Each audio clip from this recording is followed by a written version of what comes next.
sometimes engineers don't think that much about how the structure which they're designing will be detailed. And their primarily thought process is about which one is the better solution as far as the structural system is concerned. So one typical, I wouldn't call it a mistake because there will be situations when it is actually the better choice. But one typical way of working is that instead of keeping the last horizontal brace in this direction so that it doesn't frame into the column, what engineers will do is they will actually enter this horizontal brace like this in their model. And on the assumption, so let me just convert that into, turn it up, bring it down, take it down, whatever, 80 millimeters or 90 millimeters if I want to. Yeah. And the assumption is that we need to take these loads to the column, and that's the best solution, that the final chord of the truss should be approaching the column rather than beams. Now, I can accept that that is obviously a better solution as far as the structural strength is concerned, but you can immediately see the kind of problems it's going to create as far as the detailing is concerned. So this is what the detailer will be faced with. This is the situation which he will need to find a solution to. Now, if you were really pushed into detailing this joint now, one thing we could try could be just using the corner bolted gusset command and directly maybe applying it, maybe trying to connect this brace to the beam. So what we can do is select the beam, select the brace, and select the end plate, and a connection will be created. And we can look at it. So let's zoom out and select these ones only so that it don't get it in our way, and go like that. Yeah. And now we can see what we have achieved. So it seems to be working when we look at it superficially, but there are problems with the bolts over there. They're too close. So maybe what we can do is we can go into our end plate macro over there, and instead of maybe just give it a little bit of a distance, so make it go like 100 and then 50 more, so that there is a distance between the bottom bolts and over there. And maybe we can also bring this down a little. Instead of 90, we can make it 110.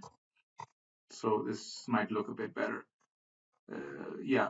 But the problem with this is, which you can see, that if you look at the transfer of loads, it's going to come like that. And there's going to be a lot of eccentricity as far as the connection. So if I were to just select this beam over here and select the assembly and say show only, you can see immediately that the loads coming in like that will, or pulling, tagging out at it, are not really, they don't really look very nice. So what we could try doing is moving the working point of this brace. Right now, the working point is right at the center of the column.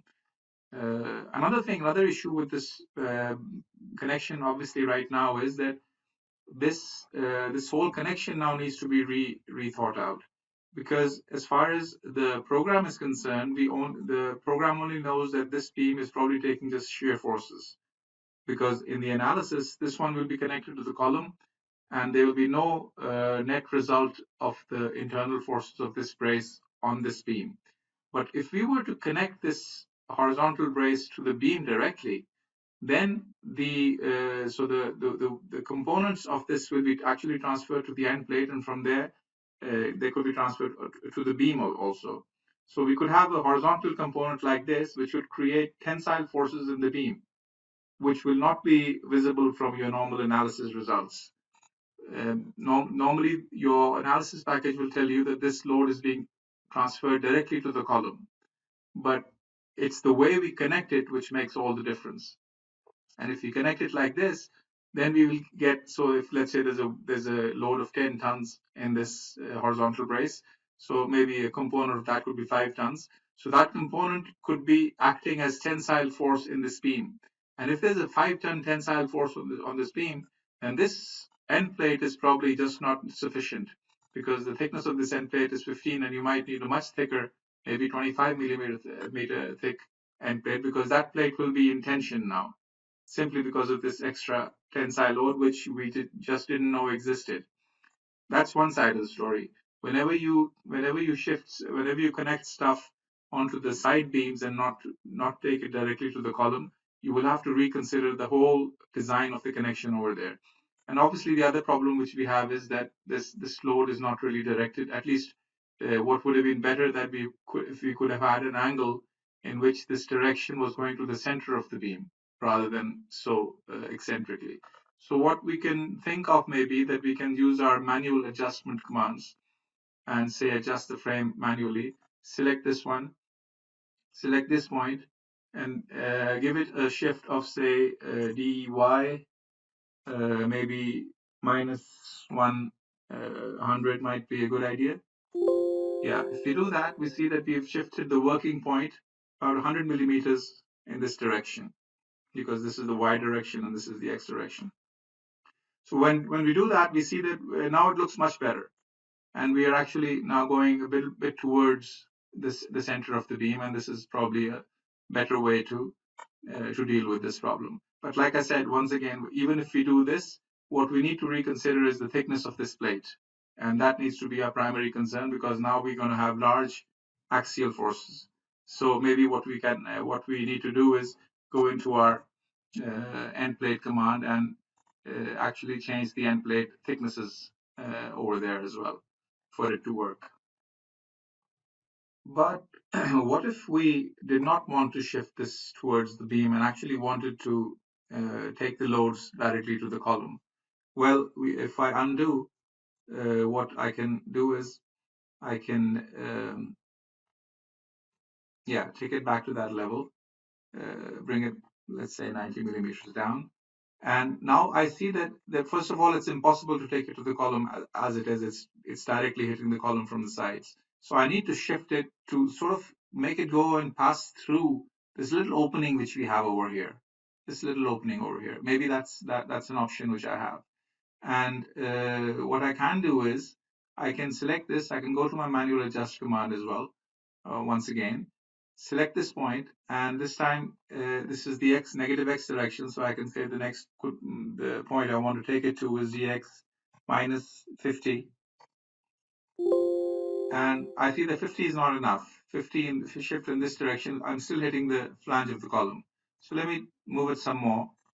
Let's move it another 50, and we're still hitting the face of the column, and I need to move it even further. So let's move it from here, and this time let's say dx minus 20, maybe it's going to work. Yeah, so after this trial and error kind of a solution, I see that my brace is now actually passing through this little gap which I have over here, and I've got a very narrow place to work. If I were to look at it from the top, I can see like that, and if I change my draw modes, I can now see that my gusset, my stiffener plate is over here, my element is over here, and I've shifted it about 120 millimeters over here, but now I have the advantage that I can actually directly somehow find a way to connect it to the column maybe. So if I were to rotate it back, I could think of maybe a solution in which instead of putting it 90 down, I can bring it.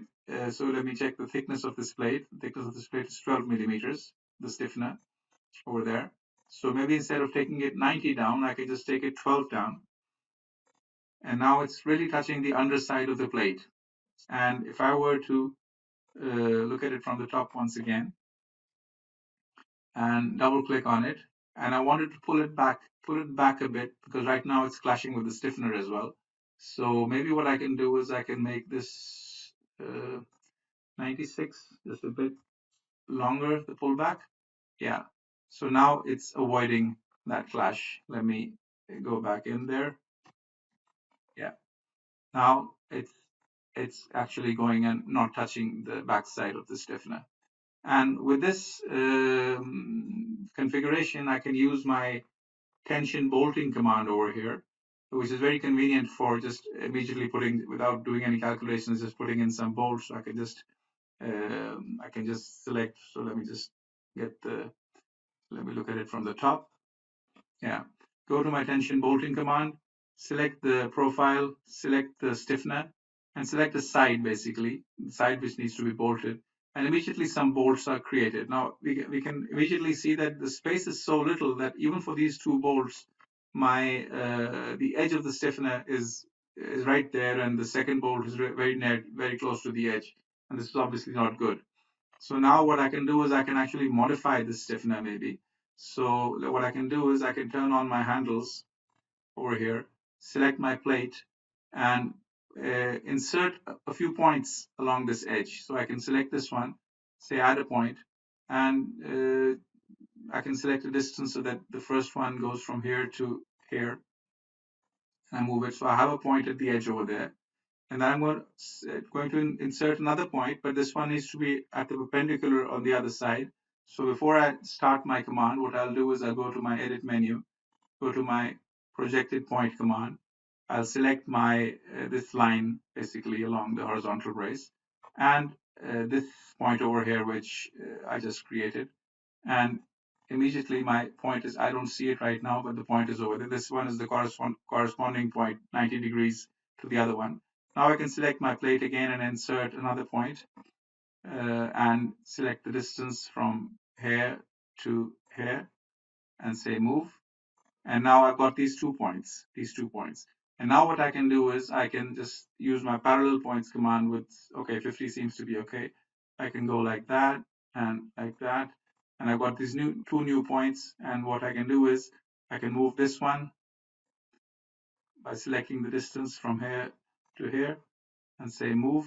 And similarly, I can select this one and once again select the distance from here to here. They're probably the same distances. I don't need to select them again. Yeah. And now if I turn the thing around, you will see that I have modified that stiffener, that top stiffener. I've made my horizontal brace go through this little gap over there. But what I want to emphasize with this video is basically that when we overemphasize the importance of taking these loads to the column, we don't realize the kind of problems we create for the detailers. And the retailer has to go through all this, and even then the solution is not perfect in the sense that it has to be shifted. So a lot of times it's actually a good idea that when you're, let me turn on all the elements, that when you're getting to the end of your horizontal brace truss, the last one, instead of putting it like this and into the column, unless you have a large column and you've got a lot of space to work in there, it's a better idea in most cases to allow the last part of the truss to be connected like this rather than going into the column. Of course, you will have situations where the forces are so large that you don't want them to be taken to the beams. But in most cases, you will see that actually doing the other way around is the better solution.